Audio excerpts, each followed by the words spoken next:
you've got lovely clear sky all around it, but there you've got that massive black cloud that's covered it. That is landscape photography for you.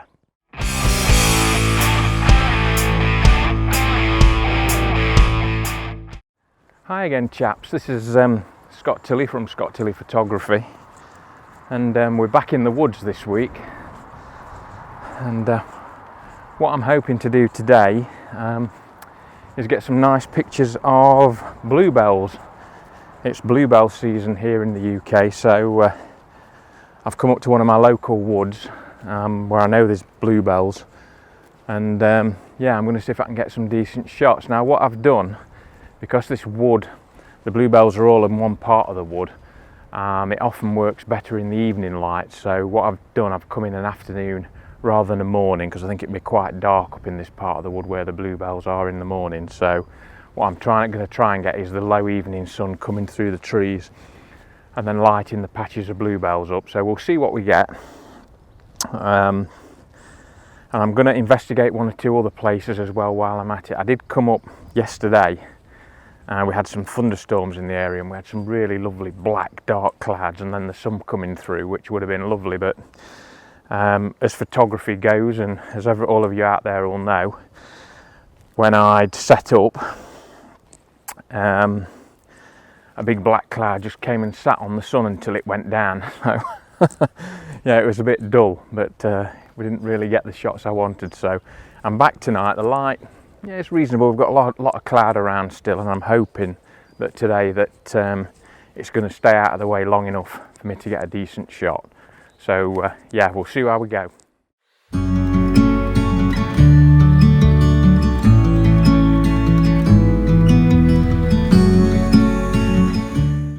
I think one of the first things I'd say about doing sort of photography in woodland, and particularly things like bluebells, is they are quite a rare flower, and obviously what you don't want to do is go around the wood trampling them down for a number of reasons. One, because as I say, they're rare. Two, you know, you could be ruining it for other people, not just wanting to photograph them, but also, you know, just coming to have a look at them.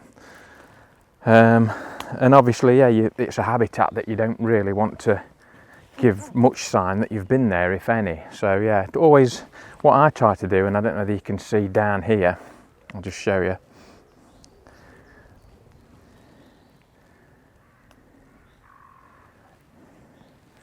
That is not a recognised path through the wood. I suspect it's a fox's path. I don't think it's badgers. I know we've got badgers in here. I think they're a bit further down. But basically, it's obviously using the same trail every day, which gives you a path that's already trodden down and well used to walk on. So yeah, that's what I always try and do. And if you see, look here, it breaks off and goes in that direction, which is what I'm going to do.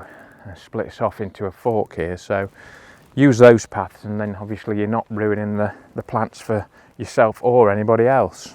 Right, well, I've got a reasonable composition. This is one that I actually looked at last night, and I was stood here as the cloud came in, which funnily enough is done again tonight at the minute, so I don't think the cloud looks as bad tonight, so I think there's a chance of it clearing. But what I like about this shot, and I've gone through this before, but woodland photography is very chaotic, and what I'm always trying to do is look for something that stands out to me, the thing that my eye goes to when I walk into an area.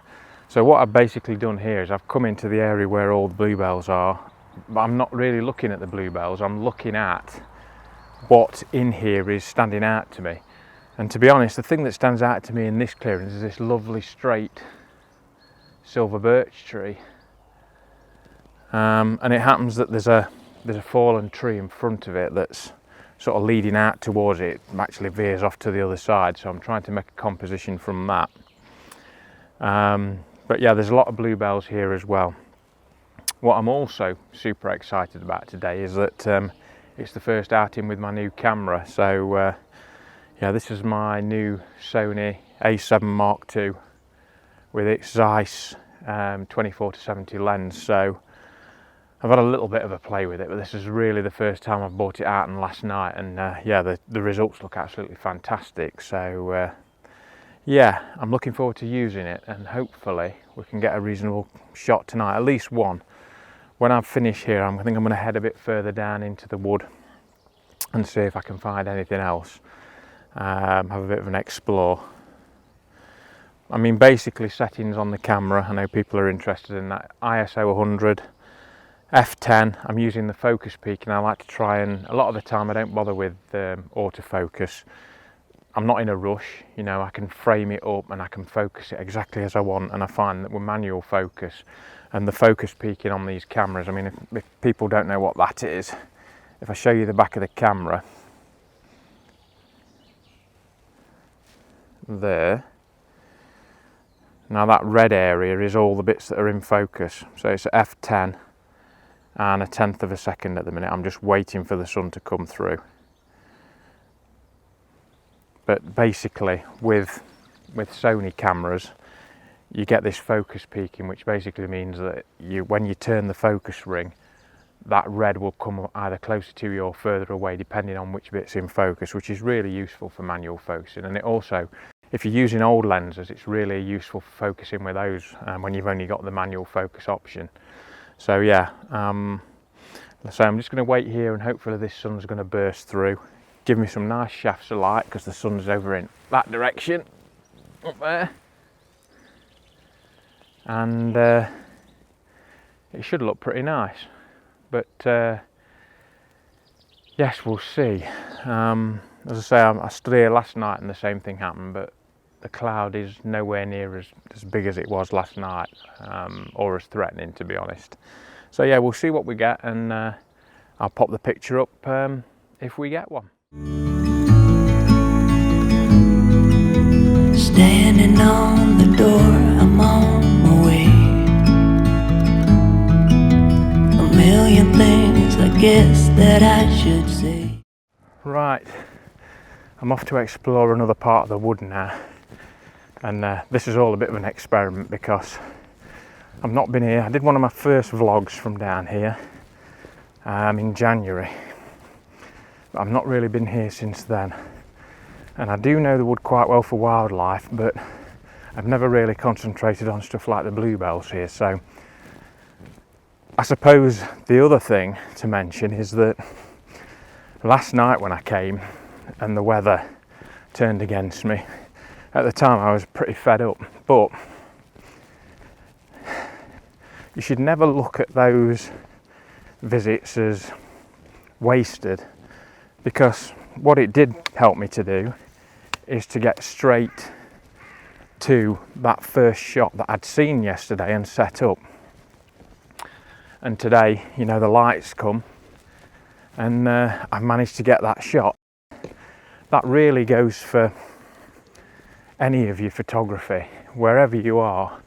You know, always look for potential when the weather's different, when the season's different, and try and sort of even write notes, you know, get yourself a little notebook or write it on your phone that you've seen something in a certain area that will be good at a certain time of year or in a certain weather, and never look at it as wasted,